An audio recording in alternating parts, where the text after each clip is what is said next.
It's 2:00 and we have everybody. Why don't we get started? This is the Town of Ayer Executive By Board meeting for Tuesday, October 12th, 2021, 2 p.m. This is an open session, remote participation meeting agenda through the ongoing COVID-19 pandemic in accordance with Chapter 20 of the Acts of 2021, suspending certain provisions of the open meeting law.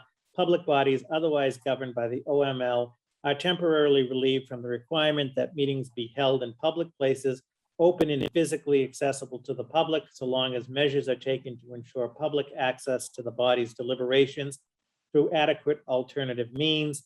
This meeting will be live on Zoom. The public may participate by joining Zoom meeting ID number 854-0032-4335 or by calling 929-205-6099. For additional information about remote participation, please contact Carly Antonellis, Assistant Town Manager at atm@ayer.ma.us or 978-772-8220, extension 100 prior to the meeting. And the members of the By Board are Barbara Tierney, Treasurer Collector, Mr. Pat Diamond, Chair of the FinCom, Ms. Carly Antonellis, the Assistant Town Manager, Mr. Mark Smith, the Vice Chair of the Finance Committee, Ms. Lisa Gabri, the Finance Manager, and Mr. Scott Hood, a Select Board Representative, and I'm Robert Pomerantz, the Town Manager. And just agenda, the next item on the agenda is the review and approval of the previous meeting minutes from the September 28th, 2021 meeting. And I had sent those out. Are there any edits, comments, questions? I move we approve those minutes. I'll second, but Pat, when he asks for comments, you gotta let people actually say if they have a comment before you move to just approve them, please, okay? I second the motion. Okay. I'm good on the minutes. Yeah. There's a motion made by Pat Diamond, seconded by Scott Hood to approve the September 28th minutes. Are there any edits, questions? Seeing none, roll call vote. Barbara Tierney. Pat Diamond. Aye. Carly Antonellis. Aye. Lisa Gabri. Mark Smith. Aye. Scott Hood. Aye. Robert Pomerantz says aye. That's unanimous, 7-0. Thank you. The next item is sort of our ongoing discussion on a plan for the American Recovery Act, or the ARPA funds for the town.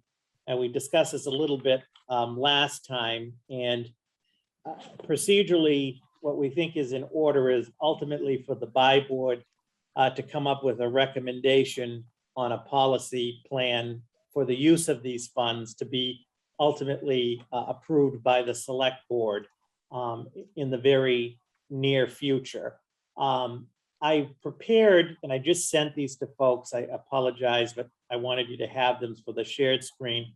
The first item, Carly, if you can put that up, that I sent, it's an American Rescue Plan Act ARPA funding summary sheet.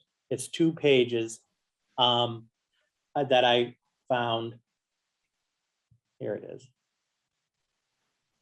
That when you get a chance, it really, it's probably the most succinct that I've seen in terms of a 2-pager as to what the funds can be used for. So this sort of just for informational purposes. And if you go down sort of the second set of bullets, so this interim rule, you can see supporting public health expenditures, addressing negative economic impacts, providing premium pay for essential workers, and as we discussed last time, investing in water, sewer, and broadband infrastructure, and then replacing lost public sector revenue. And as we stressed before, the funds have to be obligated, committed by December 31st of 2024 and spent by December 31st of 2026. And if you just go to the second page on this, What it can't, the Treasury has outlined following as ineligible: funding used to meet federal matching requirements, premium pay unrelated to essential workers, pensions and legal settlements, infrastructure not directly addressed in ARPA. So really the infrastructure that is clear is water, sewer, and broadband. But for example, like paving of roads and so forth is not, and rainy day funds or financial reserves and outstanding debt. So I just wanted to send that to everybody when you get a chance. It's sort of, I thought, is a pretty good synthesis of the general program, as great as you can get in sort of 2 pages. And then the next slide that I have, I'll put up, and this is just because we're still discussing this, is the potential, some potential uses. Oh, sorry. Yeah, we'll just. So we are going to receive a total of $2,449,840 in ARPA. And the next, as we've sort of been discussing, as we look at the capital plan, and for those of you involved with the capital plan, the next 5 years, there are significant investments needed in the wastewater treatment plant and in sewer improvements that total about 12 million over the next several years. This scenario, and that's all this is, so in full disclosure, just to get something, to get the discussion going, the lion's share, about 1.5 million towards wastewater and sewer improvements. I've asked the DPW director to look at the 5-year capital plan as it pertains to wastewater and sewer in those each of those benchmarks in each year, to see if we can sync that up with this available funding, meaning how much of this funding could all of it, be used by, say, December 2026. Related to that, the next item at $700,000, the Westford Road sewer main, a portion of it collapsed unexpectedly over the summer, which is the significant sewer main that services the industrial park in that part of town. That is being designed and engineered as we speak. Is a very important piece of infrastructure that will need to be repaired. It's estimated, as you'll see the asterisk on the bottom, the total project estimate is 1.3 million. We'll have a more definitive figure in the next few weeks as it's engineered and designed. The plan was there's 600,000 in the sewer main budget existing that could be used towards this. And so this would assume a 700,000 on the Westford Road project. Then as I mentioned the last meeting, what a lot of cities and towns are doing is they're doing sort of an RFP, a request for proposals for projects amongst departments in the town. Obviously, the project would have to be ARPA eligible, and I sort of put 100,000 here for departmental projects that may, of course, the issue becomes on eligibility. And then the last category, I put 100,000, I called it, for lack of a better word, COVID contingency. If you look at the 2 asterisks, it must be, as stated earlier, the funds have to be committed by December 31st of 2024 and spent by December 31st of 2026. It was sort of more or less of a set aside or a placeholder, as we are still in the pandemic, though a lot of progress is being made, and we hope those trends continue, where we don't have to commit everything until December of 2024. It sort of was like a placeholder set aside. Of course, we don't necessarily have to do that, but there could be something that was not foreseen that could be eligible that comes up prior to 2024. So that was sort of just at a little bit of an initial breakdown, looking at a 50,000-foot conceptual view of the use of the funds, which of course, this is just one scenario. Yes, Lisa. So I have some information. I just spoke with Tony Rosella. He's our new audit firm that took over for Justin Hingston.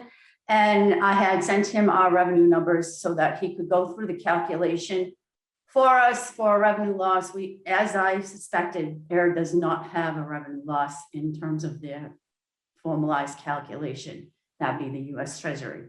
So we don't have that option to us. It's basically due to the 4 large debt exclusions that we had approved in 2018. So yeah, some of this doesn't make sense, but that's what happens when legislators make law and they're not really financial people, whatever. But we don't have that availability. So I know you're going to hear from other towns like Shirley, I believe. They believe they have a revenue loss, which I wouldn't doubt. They were actually shut down during some of this pandemic, whereas we weren't, not really. And they're going to buy a fire truck. Well, you can buy anything that you put on as an article on your warrant. You can buy it instead of borrow it. You have that flexibility. We don't have that flexibility. And further talking to Tony, he thinks it's a great idea that we use it towards sewer, because in that way we're preventing increases in rates, which the only way, you know, the millions and millions of dollars in Mark's 5-year capital plan, in order for us to afford it, we would have had to increase the rates. So that's sort of a benefit to everyone. And I do agree with Robert's second page, because, you know, COVID's ongoing. Departments are still buying PPE, but CARES money ends this October, the end of October, and we won't have that. So if we can carry it into ARPA, some of those costs will be covered by ARPA. So I think the contingency is important. I also talked to Mark Wetzel this morning about Westford Road, and he said that the design is still being done. He doesn't have, it's an estimated price, right, Robert? So they don't have bid back yet. They didn't even go out to bid yet. And he said it's likely that the project won't even begin until December. That's just to give you a time frame. But obviously it will meet the December 2024 and December 2026 deadlines. Right. Thank you.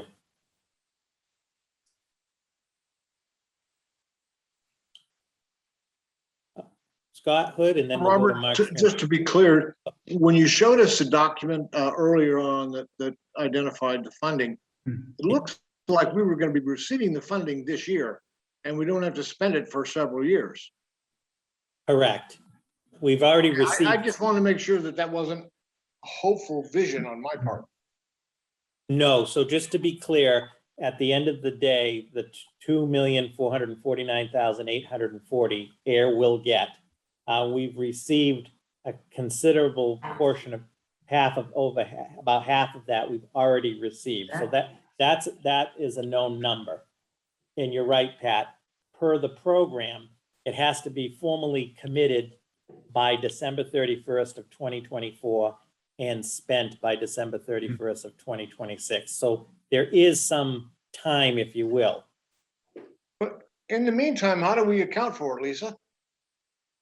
Well, Found in the drawer? likely has it in a separate bank account, or at least she discussed doing that. I don't think you have to, but it will be just in our books in a special fund. So it's not just like any other special revenue fund, like a revolving fund or so forth. It'll just sit there with a balance. It'll sit there in the bank. It'll sit there in our balance until we find projects to spend it on, which I'm hopeful that we will use the most of it for the wastewater improvements. Interesting. Okay. Next, we have Scott Hood and then Mark Smith. Go ahead, Scott. Actually, Mark's hand was up first. I'll defer to Mark first. Okay, Mark and then Scott. Go ahead, Mark. Thank you.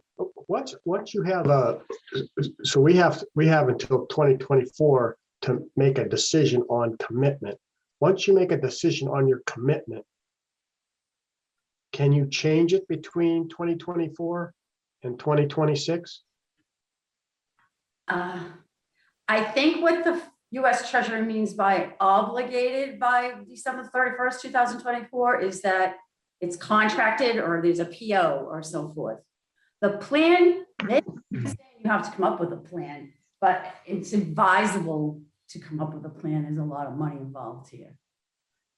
So So you will have some little bit of leeway, I would imagine, if you don't spend as much on, say, Westford Road or COVID-related costs, you should then reapply it to something else. So it's really our plan. It's the town's plan on how to spend it. And the obligated part just means it's been contracted or committed to. For instance, the sewer project's going to have contracts involved. So I would say that's their contract. So there's no government oversight that's tracking whether or not we've committed it by 2024. Oh, I think there will be government oversight. And so what are they gonna do to you if you don't commit it by 2024? But, well, what happens if you Maybe don't they spend take it? the funds back. I don't know. Oh, okay, okay. There is, just a real quick, just from what I've read, there is a possibility. I think they're going to audit us after 2026. And we just have to make sure we track everything we spend it on. And if we don't use it all, we'd need to return it to the federal government, is my understanding so far. But I think with all the infrastructure needs in Ayer and using it that way, we're gonna have no problems. Oh, I guess all I'm getting at is if you have a plan and you go to the commitment stage and Yeah. you make a commitment, things could happen in those 2 years Yeah. where you might have to accelerate some other higher priority. Yeah. And I so think I can you, did see something asked in one of the webinars I attended, and they mentioned being able to unreport an item and then recategorize it and re-report. But I'd have to look more into that. I'm not Okay. really sure. okay. I'm That's why good. we need to hire some more. Thank you. Sure, thank you.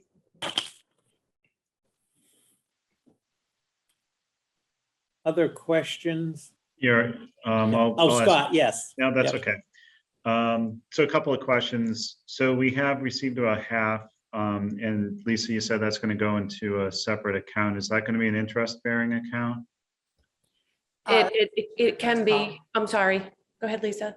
Yeah, it's the treasurer's call. Sorry. That's all I'm saying. It's your call, Barbara. Yeah, it can, and they have designated that any interest earnings will be general fund money. Okay. Looking at the time frame and what the slide, what we had up for the slide, I know from our previous conversations, I think a lot of us are committed to putting a lion's share towards any wastewater, water, sewer projects. I'm wondering if just want to propose maybe taking more of a staggered approach, since we have until 2024 to really commit the funds. Looking at the list, the immediate need is Westford Road. Committing whatever funds are needed for that from this. If we use the 700, that would still leave money in the bank that we would have. One, we would have some flexibility over in case something urgent does come up. And then also we could earn some interest for the general fund. If we receive additional funds as we go through, we can then look to maybe allocate more funds into actual usage towards the wastewater or sewer improvements, or any, even the COVID, et cetera, the PPE. And that way we at least keep some of our cash in our back pocket, just in case something does come up that we are in dire need of funding. But we're also being at least pretty pragmatic to having an approach as to what we want to spend the funds on, looking at it more from a urgency perspective, as opposed to, we got this money, let's categorize it now and put the plan in place. Good points. And Scott was a whole lot more eloquent than I was, but that's what I was getting to. Is Exactly, Mark. That I knew that. I was just, trying to paraphrase a bit. Yeah. Thank you. I mean, I think that's a key takeaway, in the sense that we have this unique opportunity where there is this significant amount of funding that the town will receive. And we also have, as mentioned, that it basically not until December 31st of 2024, there is time before the commitment phase and then even the spending phase of 2026. So I think, as Scott mentioned, we could definitely take a more pragmatic approach. And I think, as Scott mentioned, of the things put up on the list, I mean, the absolute priority, the most time sensitive, is that Westford Road. That would be the first project that we know of.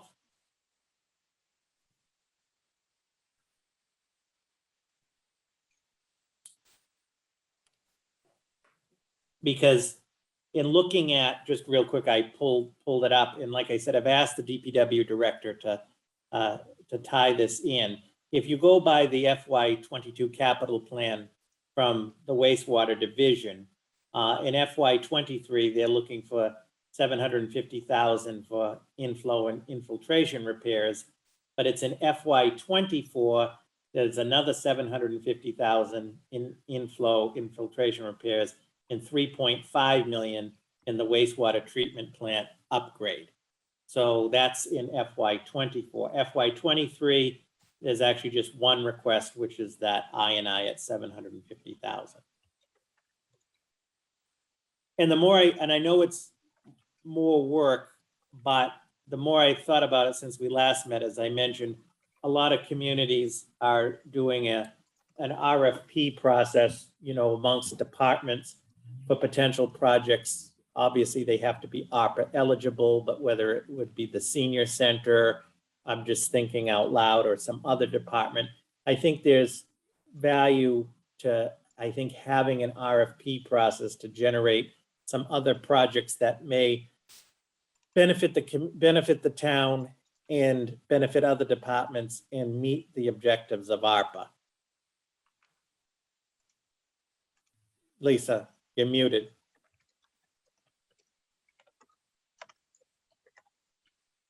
And talking with Tony this morning, and from what I've read, the only infrastructure projects that are eligible for ARPA money are water and sewer and broadband, not senior centers, not schools, not fields. No, let me just I'm clarify. all- Right, let me clarify.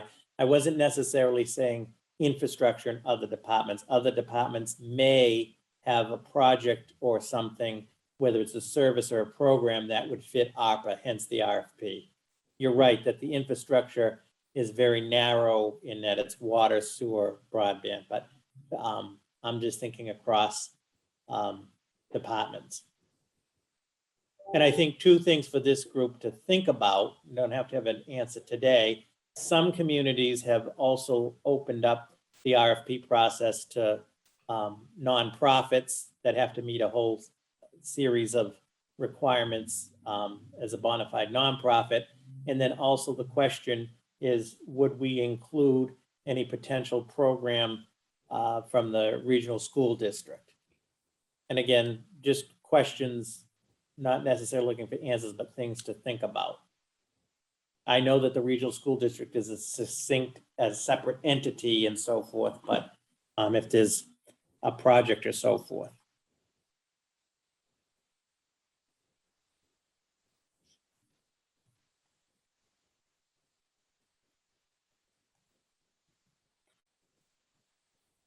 So how do folks propose, how would you like to proceed? I mean, Well, when are we expecting to get more like detailed guidance? But that's still like kind of being worked on, right? yeah, by our council and others, but I just wanted to keep the conversation. So I think the infrastructure is definitely a safe way to go. It's one of those 5 main broad categories where we're not going to have to have the same level of reporting, from what I saw, to prove that it qualifies, that it's eligible. So I agree with the infrastructure being the majority of it.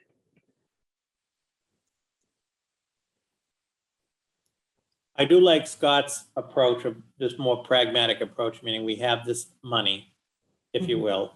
We know that the Westford Main needs to be done. It's critical. We also know that in doing that, it benefits all that use the sewer system. And that would be we'd have the specifics. And you're right, Lisa, they're still on the design engineering. We'd have a clearer picture in the near future.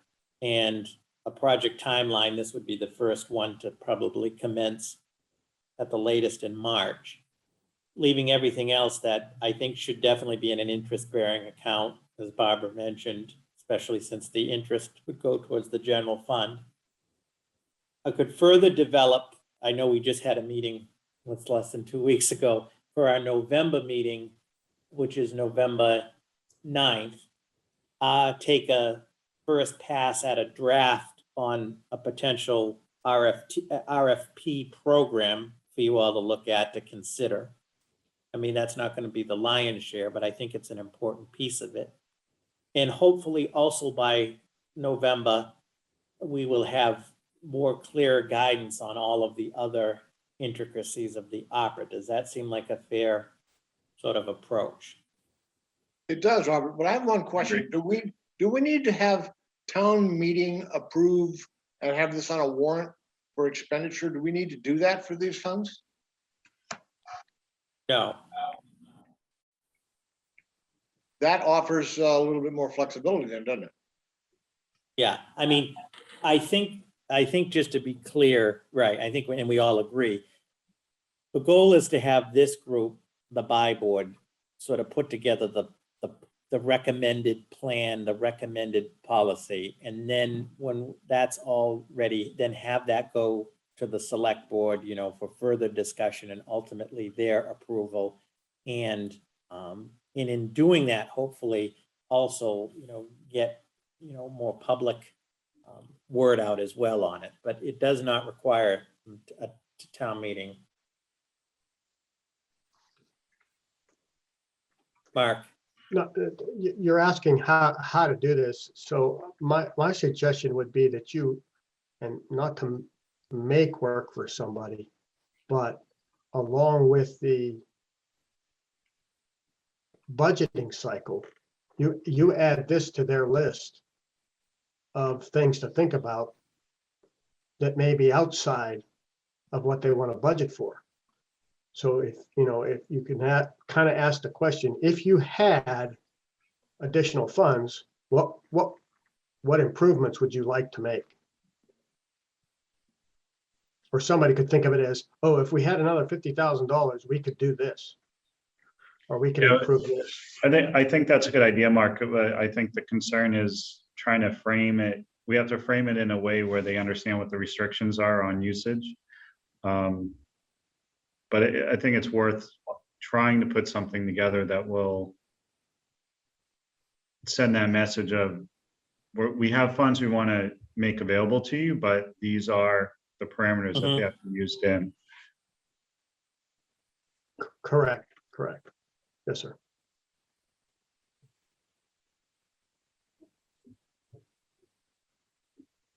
Because when it says, so just, my own naivete, when it says broadband infrastructure, I could see where that could be, that could go across all the departments. So you would have all the departments involved in broadband infrastructure. Is that a correct assumption on my part? Mark, and that's the challenge we've all had since the spring, it's ongoing. From the conceptual 50,000 foot view, yes, I agree with you.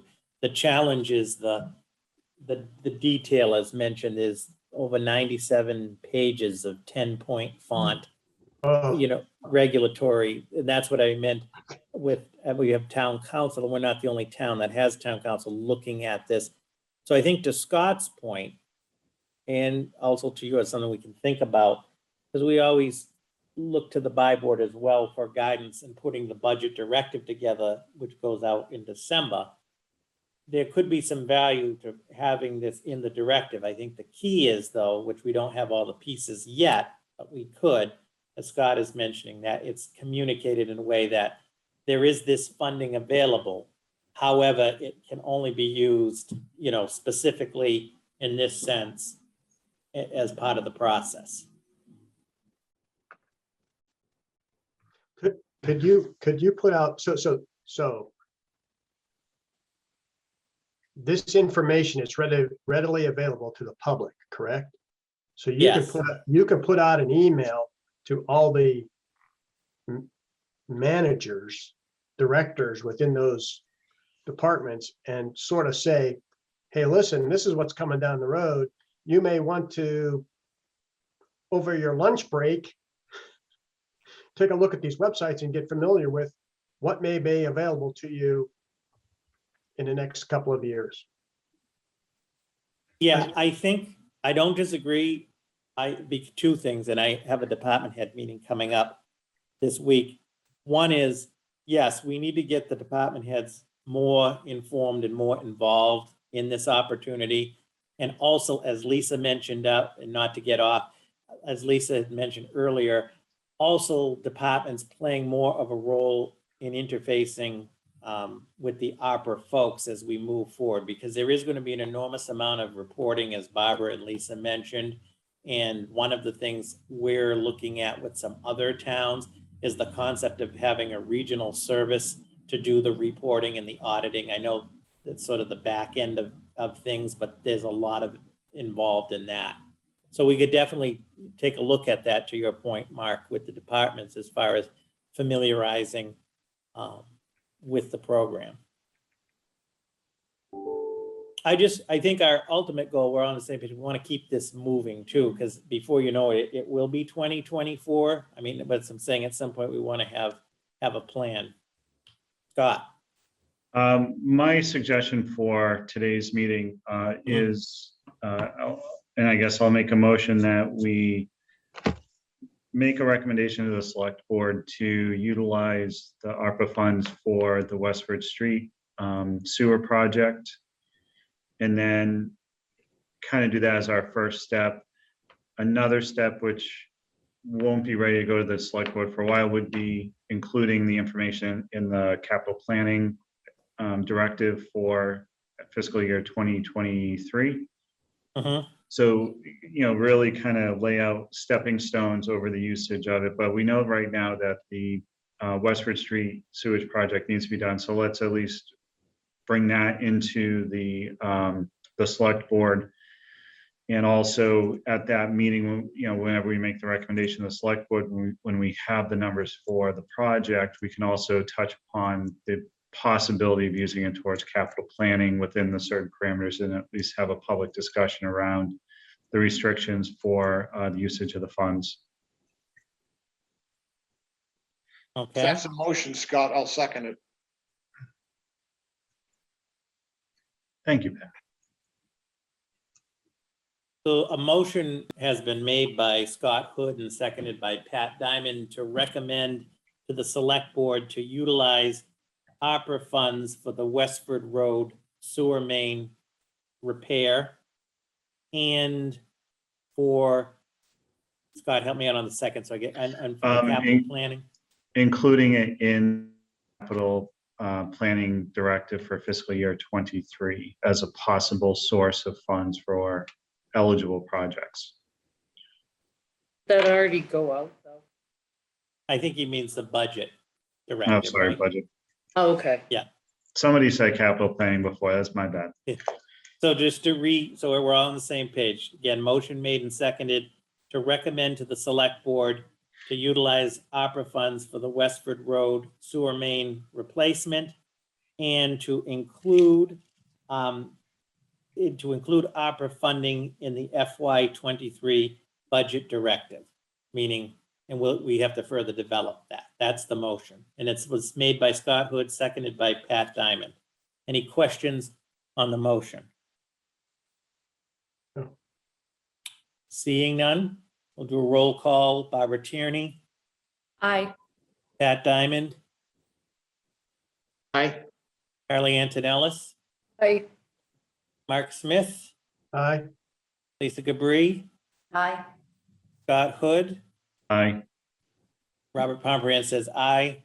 The motion passes 7-0. Okay, I think that's a good next step in that direction. And also to keep this moving forward for the November 9th meeting, because I sort of mentioned this last time and today, for the 9th, I'd like to have just a draft I'll get for the Bi Board to look at for this RFP program for departments. So at least we have a draft, keep that moving forward.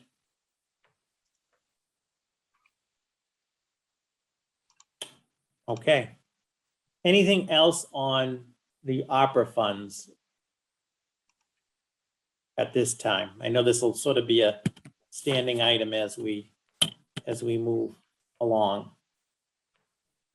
The fourth item, the fall special town meeting update, very brief, is fall town meeting is scheduled for Monday, October 25th at 7 p.m. at the high school auditorium. As discussed last time, there are 7 articles and 1 citizen's petition. The first 3 articles have to do with the transfer of the Woodlawn Cemetery to the town. The first article is the actual transfer. The second article looks to appropriate $41,000 for the operations of the cemetery. And the third article looks to create an appointed cemetery commission.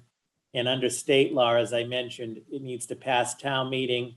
And if that article passes, it will also be a ballot question in the May annual town election that asks the question, do you support the creation of an appointed cemetery commission, yes or no? If it passes the ballot at that point, then the select board can begin that appointment process. The fourth article is the lease for the land for the Brook Street cell tower. There's a cell tower currently there. That lease expires, expiration is coming up.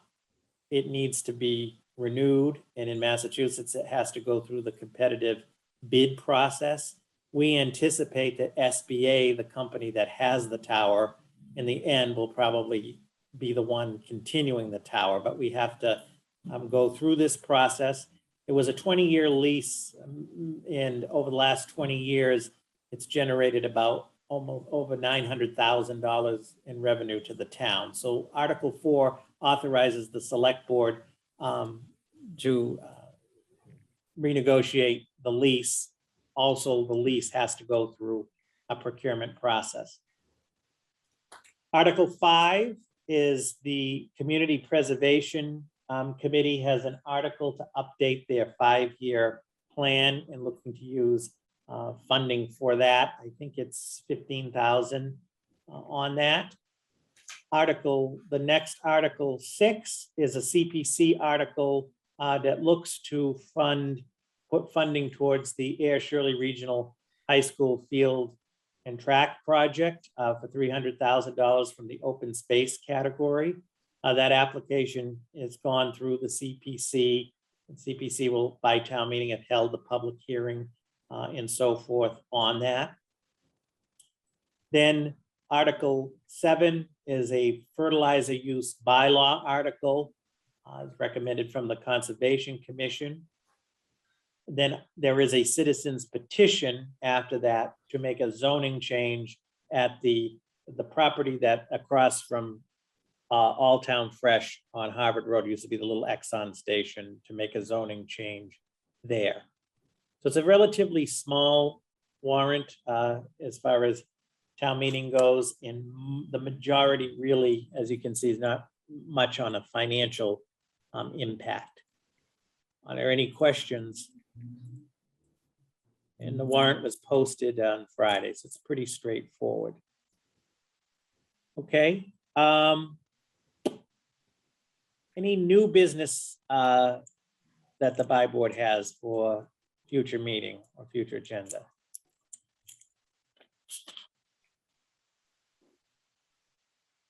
Okay.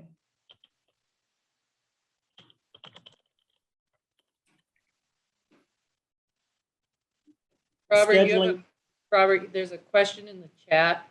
Yeah, Or where's the meeting November. held? Oh, okay, where is the meeting held? So the fall town meeting, Monday, October 25th, 7 PM in the high school auditorium at 141 Washington Street.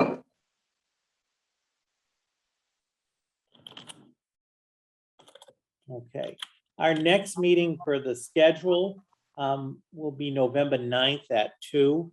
As we get closer to that meeting, I'll send out a reminder to folks for any agenda topics, as well as the minutes, draft minutes from this meeting. Are there any other questions from members of the BI board? Are there any questions from members of the public related to the BI board agenda this afternoon?